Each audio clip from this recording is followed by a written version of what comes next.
All right. Somehow we did it, y'all. We are Finally. live, and it only took us 7 or so minutes to exercise all of the daemons for you computer programmers. There's a reason. There's a reason why there's the devils are in the technologies, y'all. Hey, Right. we want to welcome Chris from Financial Prepper. He is our neighbor to the east and a great friend of ours. Welcome, Chris, back to the channel. How you doing today, brother? I'm doing good. Glad to be here. This is an interesting story. Thank you for sharing it with me. I cannot wait to get it out because that's going to be the thing, is getting it out to the community. Same way with Freedom Seeds and precious metals and everything else that we're trying to help, get people to be prepared. This is a big story. And I just want to kind of set the stage real quick so people will stay put. Just hang tight. I wrote down, prepare to be shocked. You don't actually own your stocks and bonds. You are in a pickle. It's all set up and designed this way. And TD and his son, Matt, are going to help fill you in. So thank you for being here. Hit the like button, subscribe, and ring the bell. These guys are trying to do a good job, as well are we. So let's do it. I'm ready because this is nuts. What's really awesome about this book, y'all, just for everybody, we're going to give you a lot of resources. Okay. TheGreatTaking.com. This book is free, online PDF. Okay. So you have full access to it with all the hyperlinks, with the provenance, the data. Someone has also uploaded the audiobook to YouTube. Okay. So awesome. You can just search The Great Taking by David Rogers Webb. You can listen to the audiobook for free. So this fella is not selling nothing, y'all. Okay. So he obviously wants to get this information out just as much as we do. And that's why I wanted to have Chris on, where we could talk about this. Matt and I might even do a long form on the Fearless podcast. I might invite Chuck on to do a long form to really kind of flesh all this out, because we've consolidated it for your listening pleasure. And we're going to kind of talk about it, but it is incredibly historically involved here. But yeah, let's just jump right into it. In David's book, he builds this whole case. He gives his background. He's had a very long background in the financial industries. He did a lot of things with venture capital and with acquisitions. So he was doing venture capital acquisitions, and he started noticing all these different trends and whatnot. Lived through the .com bubble and did well. Yep. He was one of the few that made it. That's the kind of people I try to watch, and when they're trying to help, I try to pay attention. And I'm completely amazed that he's pushing all of his content out there for absolutely free. It doesn't appear like he's trying to sell anything. So that's really cool. I think is showing his motives and intentions. And then he's also providing you with the data. But one of the things that he noticed, and many people have pointed this out, not just him, velocity of money collapses prior to crises. So he looked back at, for one instance, the Great Depression, right? Mm-hmm. And we can watch these different depressions, whether it's the .com, right, 99, 2001, whether it's the 08 crash. You can watch these velocities slow. So the velocity of the money collapses prior to the crisis. So when you're the people, when you're the central banks and you're controlling the fluidity, right, the velocity of dollars, you're in real time watching it tighten, right? So you know what's going to happen, especially in these cyclical type fashions where we watch this over and over again. And then you see, so these are completely avoidable, right? The velocity of money, which measures how often a unit of currency circulates in the economy, collapsed prior to major financial crises like the Great Depression. This suggests the crises are predictable and avoidable. That's why they call currency, right? It's all about the flow. And he noticed that the velocity restricts heavy right before a collapse, right? And then the central banks do absolutely nothing. Well, actually, what they do is they do everything to exacerbate it, right? Well, they pump the bubble, right? Yeah. They pump the bubble, pump it, and then when it starts to bust, they pour the coals to it by tightening interest rates and all this hard to get money to the people that are addicted to the easy money. And to realize that this is all by design. And it's obvious when you see them talking, they're lying. Sometimes they say the truth, and it's obvious they're not stupid. They're evil. Right. So when this is how you're going to own nothing and be happy. It's all there. It's ready. You're unsecured creditor.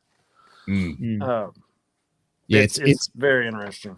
It's so fascinating because one, as a nation, we forewent all the checks and balances, even by establishing a Federal Reserve. And it's incredible how we continue this continues unencumbered, unabated. Right. And then we have these supposed cycle busts, these bubble pops. Right. And then the small guy, the everyday white collar, blue collar, no collar working man that pays all the taxes, they always suffer. Right. And the big six get bigger. Right. And the BIS and the big banks and the centrals, they become more and more concentrated, more and more centralized, and it is a wealth transfer. And I've been saying for an incredibly long period of time, I got out of the stock market in 2008, and I've been saying since I got out, the stock market is nothing more than a wealth transfer. And the reason I say that, and I'm nobody, I'm not that smart. I didn't go to college that long. I wasn't involved in venture capital, but when I was involved in day trading in 2007, 2008, and I watched the AIGs and the Citigroups and all of these financial stocks, trade millions of shares a day and trade on a penny. Right. And when you're actively involved in that, and this is something that, David Rogers Webb brings up. He's like, he remembers, I forget, he says what year it was or what couple years it was. He remembers seeing when it went from like real people trading to like algorithmic manipulation, and what I was seeing in 2008 with these falling financials that would just oscillate on a penny for days and weeks and months and all this stuff was completely non-human. It was a non-human interface. They were churning these things algorithmically and with software on the front end. And, and now what? Now everything's a derivative, right? Yeah. Everything's a derivative of a derivative and fractional lending. And then, COVID and never mind. No, there is no fractional lending. There's no type of collateralization of any lending. It's all, synthesized derivatives, wow, that's not going to pop, right? Yeah. So you got these, I wrote it down, these global hybrid war, which will be how they own everything. They manipulate the stock market. Like you said, for the last 20 years or better, it's been Fugazi. You don't own your shares. You don't own your bonds. You're a secured creditor. And this means they have this safe harbor for themselves. So if they go insolvent, when they go belly up, they just take your assets. You're not in the picture anymore. It's like, hey, sorry, we got to do this for the environment, for everything. Well, the climate change. Well, you name it. We've got to do this. Sorry, you lost everything. But the good news is you can rent it. This is how you're going to do it. That's exactly it. One of the big things I noticed going through it, and this is actually what he said. He said, the big thing is the client assets are taken free of payment. The banks go belly up. They take your assets. And this would be called legalized theft. pretty much. This is exactly what it is. Oh, yeah. But when it bursts, you will be left with nothing.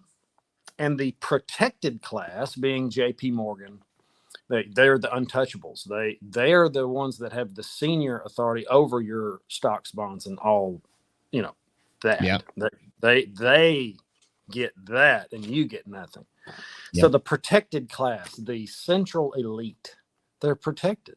That's the predator class. It's just a broken. Yeah, it's so and broken. And this actually happened with JP Morgan in 2008, right? And so there were folks in Cleveland, and this also involved all this mortgage-backed security stuff, right? And people lost their homes, they lost everything. These mortgages popped. The banks got all their money, and then they even they even tied FDIC with backing of Fannie and Freddie. So there was like double dipping on those. They were bailing out the banks with the mortgages, still taking the houses, obviously, so that us plebs and commoners have no place to lay our head, right?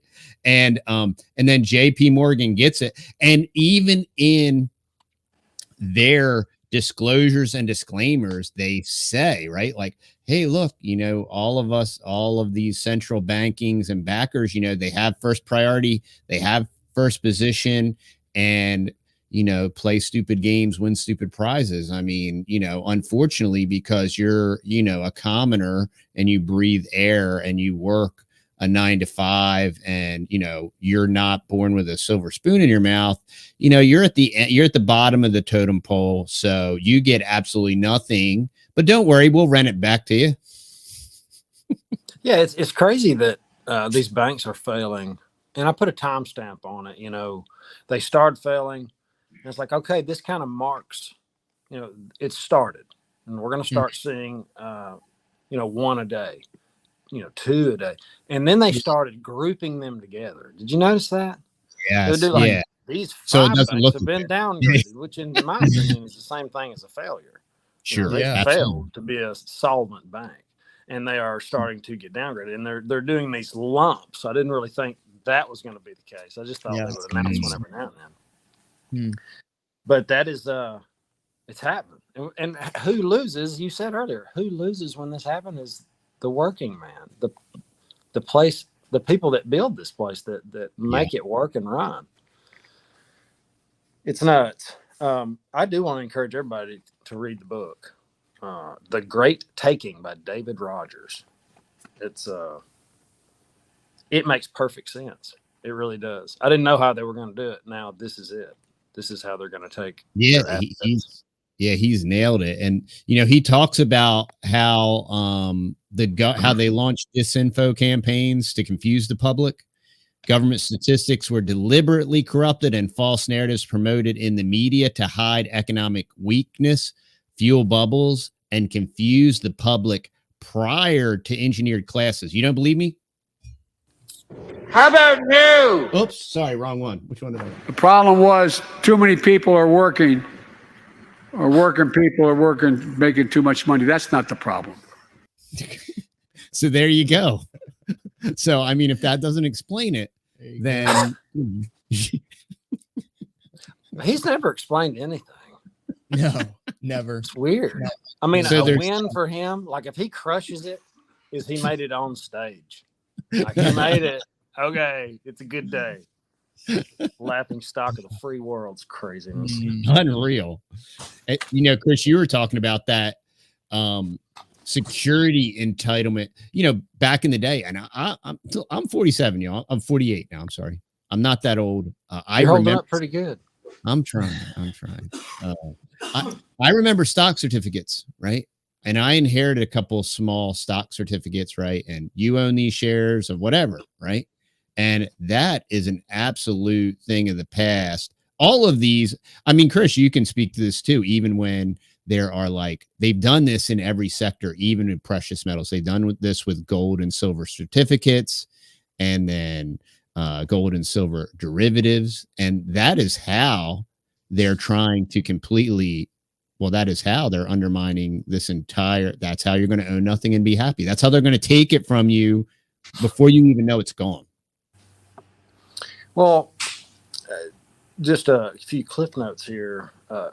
Collateral management is talked about. New systems optimizing using all securities as collateral. Cross-border sweeps to CCPs are ready for the coming crash. They're all ready for it. Yeah. You've got the safe harbor bankruptcy law changes, protect derivatives counterparties.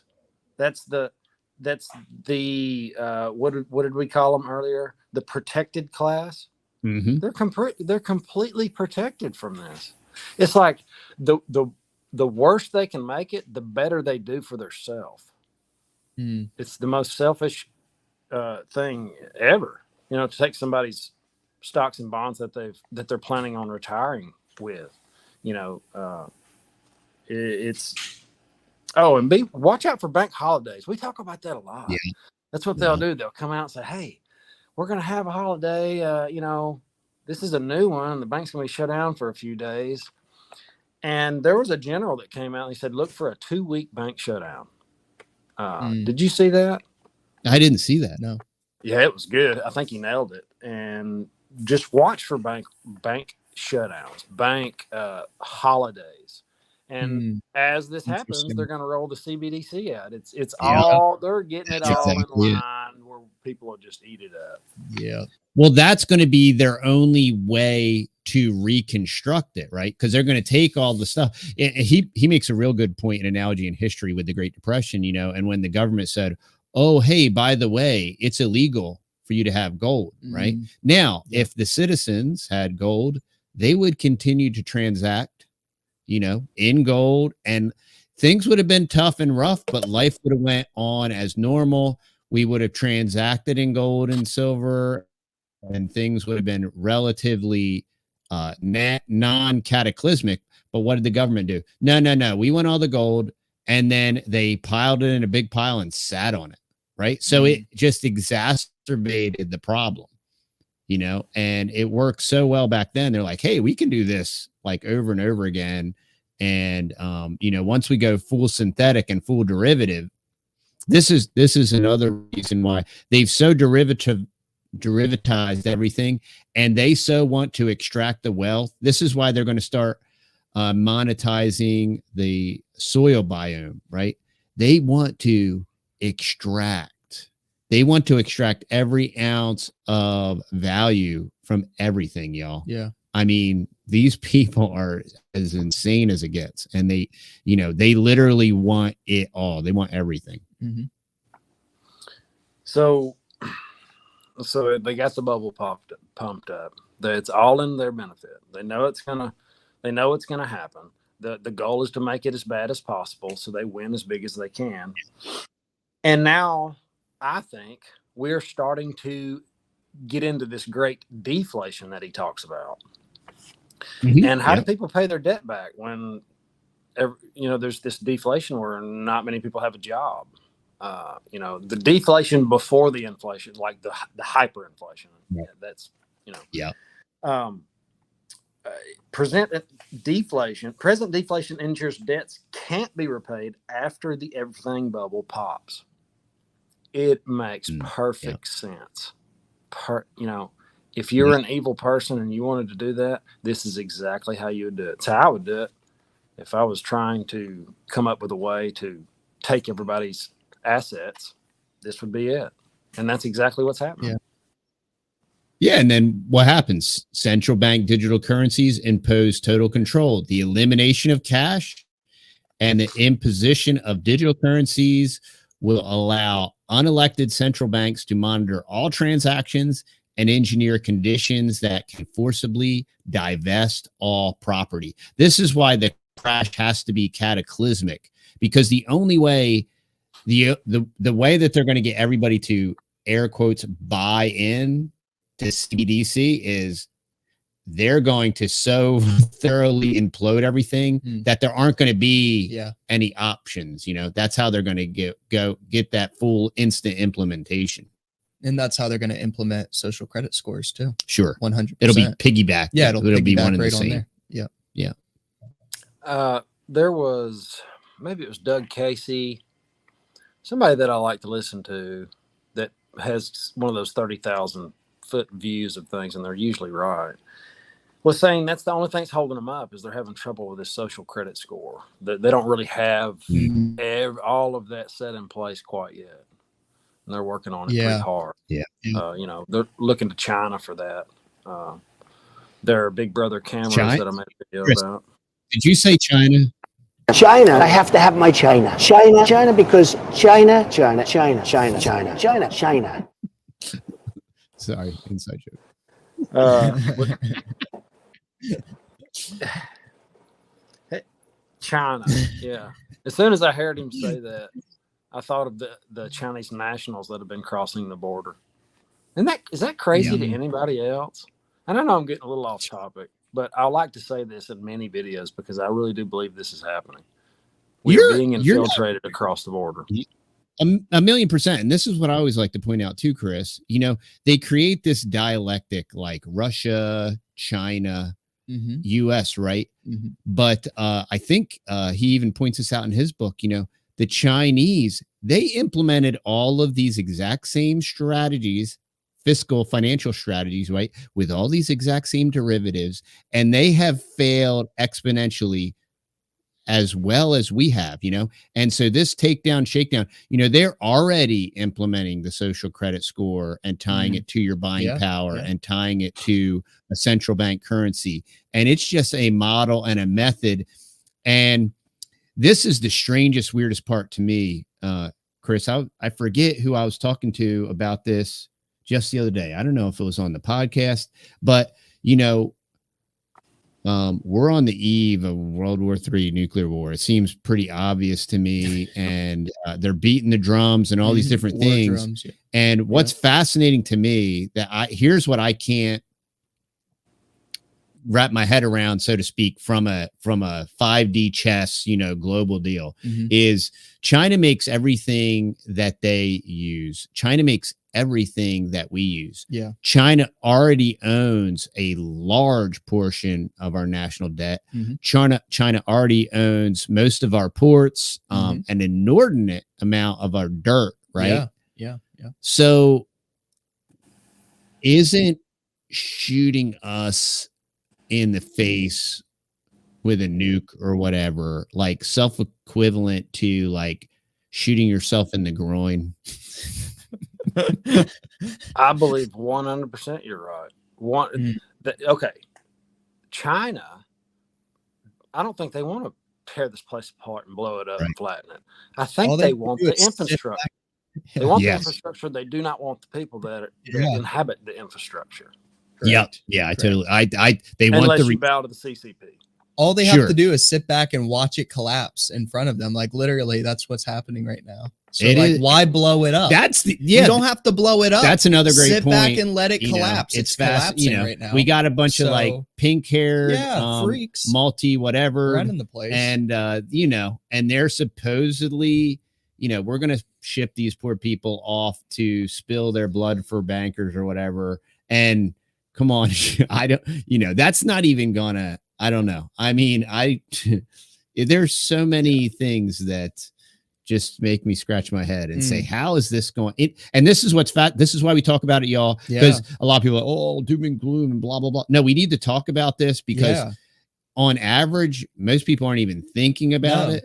No. And, every decision you make affects this, right? Whether it's going to affect your personal, whether it's going to affect your local community, whether it's going to affect your economy and your parallel economy. I mean, that's why we're networking with Chris and other awesome people. Yeah. And they're our neighbors to the east, right? We want to create this community, this network where we can still contact with each other, barter, communicate, and do all these things because it's the grand theft world. We weren't on the we're not on the list, dude. No. We're not part of the club. It's a big club and we're not in it. We're on another list. And we're trying to navigate this thing and figure out kind of like, they're going to do their thing, y'all, like with this whole Israel Gaza thing. And then, like, oh, well, we just blew up Ukraine and spent.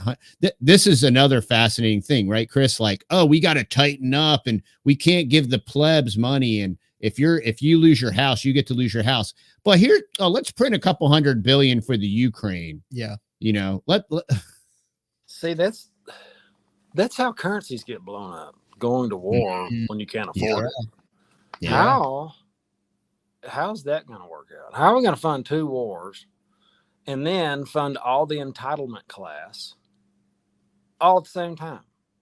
As everybody loses as a lot of people lose their job, as things get hard, they can't pay. Man, it is the perfect setup. It really is. Yeah. And this guy connects. That's what we want to encourage you to read the book. He connects all the dots. Yeah. And then when he connects all the dots and you're like, oh, because, you hear Klaus and, you are nothing and be happy while you eat the bugs, and you're like, wait a minute. Like, okay, I know that's what they want. I mean, I know that's what they want, right? And they flash their gang signs, but like, how in the world that'll never happen. Are they going to do it? Yeah. Well, this is how they're going to do it. Yeah. That's true. Hey, tripped me out the other day. I try to watch the WS quite a bit just to watch what they're doing. Look at their website. I want to encourage everybody, go over there and check it out. Just get lost. It's a huge platform. You can watch anything you want. And I was watching this little wormy guy talk about one I was talking about how AI is going to be a new god and God's not real. You all know Harari. That's it. And the other fella, or maybe it was him. They said, what are you going to do with the plebs, us? What are you going to do with us? And he answered the question, I think, as honestly as he could. And he said, we're going to do it through sticks and carrots. And he kind of was really heavy on the sticks, and he noticed what he was doing. He said, well, maybe carrots will be better. And we're going to keep them occupied with drugs and video games. That's their plan. Yeah. That's how they're going to deal with the population. Yeah. And that was Soma, right? That was not 1984, but that was the other one.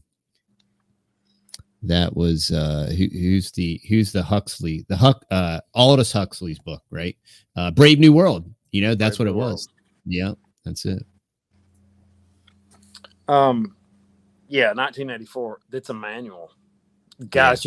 I hate to tell people to read it because it's not very happy. It's not a very fun book. God. But if you want a manual, their manual, if you want a copy, it's that. It is that.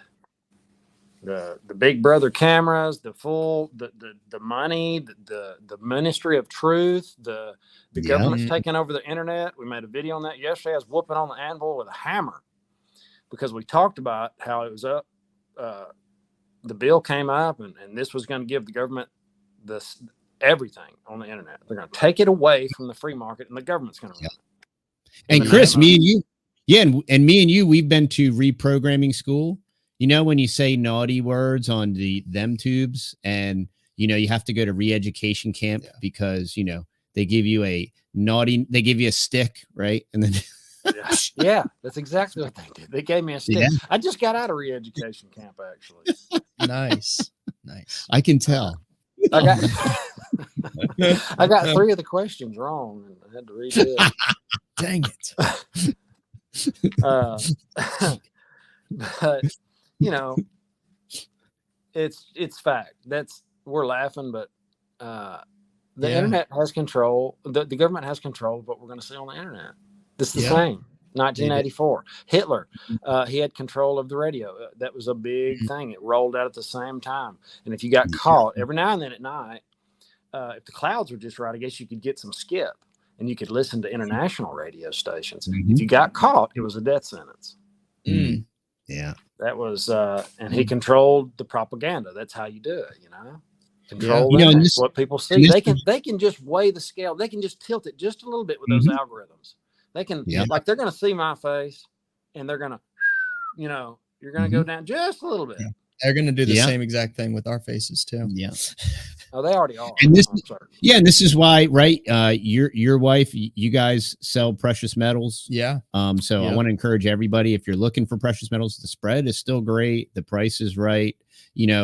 This is all part of this parallel. How are we going to be able, once they pop the bubble? How are we going to be able to continue to transact and barter, right? Precious metals, it's been around for an incredibly long time as a store of value. So that's an option. We talk about the food 401k, and shameless plug. The Food Forest in a Box is available at our website. So if you're looking to start that homestead process and the perennial growing of your own food, you know, you guys got to get involved and start, you know, the time to plant a fruit tree is 20 years ago, right?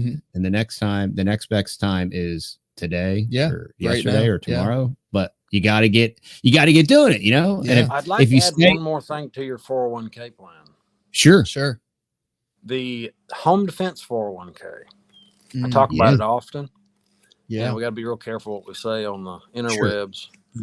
But the dose trace is getting hard to get.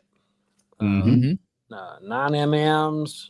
I bought a bunch when it was cheap. Seed dispenser holders, the ones that hold mini seeds, are going to get hard to come by. So I was buying them in the box of 100 at $8-9. Last time they went to $80. This is something that you can flip. You can find a deal on soon, and you can keep it. It's a useful thing. You know, you can use it for home defense, or you can barter, or you can flip it. You can, when it doubles, my plan is to buy a bunch, which I did, and it doubles, sell a little bit. When it doubles again, sell a little bit, you know? And hopefully prices will come back down one more time, and I'll do it again. But that is an excellent 401. The food 401k, the home defense 401k. The point is get out of the system as much as you can. Exactly. We just did a story on you don't own your stocks and bonds. You know? Yeah, you can turn that into a whole cow. Yeah, that's exactly it. You know, you start investing in that's real life, y'all. And if you can get dirt, spread out, move out, get some dirt, you know, not everybody can, but hey, start where you are with what you got, get your head out of the sand, support a local farmer, develop your community, right? Shake a farmer's hand. Start buying eggs locally. Buy locally. We have our own chickens, right? We have 40 layers. We still buy hundreds, and this is not hyperbolic. We buy hundreds of eggs per week from our neighbors because we eat a lot of eggs. And, you know, that's all part of this network. You know, we're not going to Brookshire's or Wally World to buy our eggs. We're going a mile up the street in either direction. And we have multiple neighbors. It's half price too. And it's better price, much higher quality. Yeah. You know, and this is all part of this. What you have to develop. A lot of what's got us here is we've developed a lot of really bad habits. Yeah. We've gotten really lazy. And we've gotten very artificial, synthetic, push a button, ship it to my door. Instant gratification. Exactly. Right. We have to reverse that process. And it's going to take more effort. It's going to take like eyeball to eyeball. It's going to take human interaction. Shaking a neighbor's hand. It's going to involve like you being uncomfortable, maybe. 100%. You know what I mean? We can't just like cloister and huddle in our little domicile, right? We got to get out there. We got to meet people. There's all these great, Chris went to the Red Pill Expo. We were at Mountain Readiness, right? You got to get out there. You got to meet like-minded people. You got to network. You got to talk, and you're going to see everything that everybody else is doing. Oh, hey, I make this thing. I do that thing, you know, and this is how you network. This is how you're going to find the stuff that you're going to need when you're going to need it. And when you do that too, you'll find out that you're not alone in this world too. You'll find out that you're like, wow, there is a gigantic community of freedom loving people still out there, unlike what the stupid news is telling you, you know? Exactly. So yeah. And a lot of y'all that are here listening to us know that, and, you know, good for y'all, you know, for, you know, disconnecting from the fake news, you know? Well, before I sign off, I'd like to say this. You said, you mentioned Stacey. She does sell precious metals. That's her number somewhere. There you go. It'll be in the description, but I want to encourage you. It doesn't matter. I want you to get the best price. It doesn't matter if you buy from her or somebody else. I encourage people to, there's starting to be people that are selling their precious metals, because people are coming on hard times already. Yeah. And when somebody believes in something, a lot of times they buy too much of that one thing and they have to sell it. So you can start, you could probably even put an ad on Facebook or, I don't know. I don't know how you would do it, but I would get 3 bids before I went to any broker. That's how you keep people honest, because we desire to bring the best price. And if we can't, then I expect everybody to go somewhere else. It's that simple. Yeah. The moral of the story is get out of the system at the best price possible, Yeah. Well, guys, I've got to go back to work. All right, Chris. Sounds hey, man. good. Well, thanks for getting on. I was glad we were iron out these bugs. I'm going to do another video on this because Sure. I'm going to make a lot of noise about this. I appreciate you, bud. Thank That's you. great. Yeah, and this is our. And we got to get out there and chill. I got to see what you're doing. I know you cut down a bunch of trees over there. Yeah, we got to get over there sometime. And it's crazy. This place looks so different. You won't recognize it, man. I have moved the earth for a month. Yeah, that is great. That's great. That's awesome, man. Yeah, it's cool. It's gonna be. Bring your fishing pole. All right, do that it. sounds good. It'll be good. Yeah. Awesome. All right, guys. Appreciate you, brother. All right. Thank you for being here. Have an awesome Thank you. day. See y'all. See y'all Have later. a good day. Bye-bye. Later.